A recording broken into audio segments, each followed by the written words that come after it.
Elə bildim unutmuşam mən səni,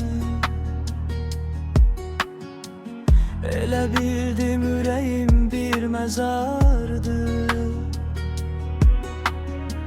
İllər sonra səni görüb anladım, sevgi məndə sağalmaz bir azardır. Bir də görsəm səni əgər incimə, mən əyildim istəmədən sevgimə.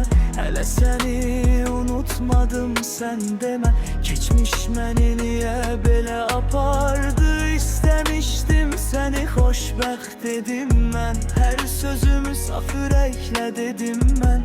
Səndən uzaq şəhərə mi gedim mən? Bu saçlarım dərdin ilə ağardı.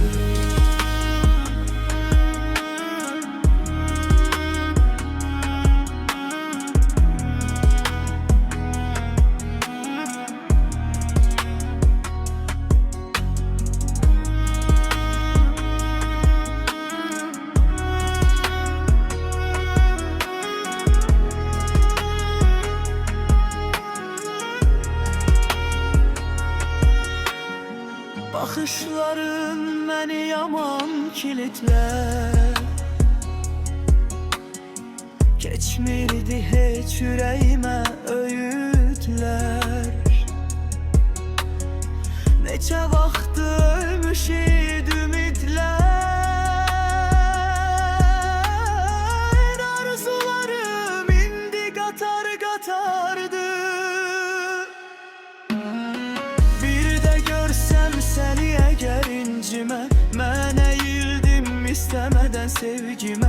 Hələ səni unutmadım sən demə, keçmiş məni niyə belə apardı? İstəmişdim səni xoşbəxt edim mən, hər sözümü saf ürəklə dedim mən. Səndən uzaq şəhərə mi gedim mən? Bu saçlarım dərdin ilə ağardı.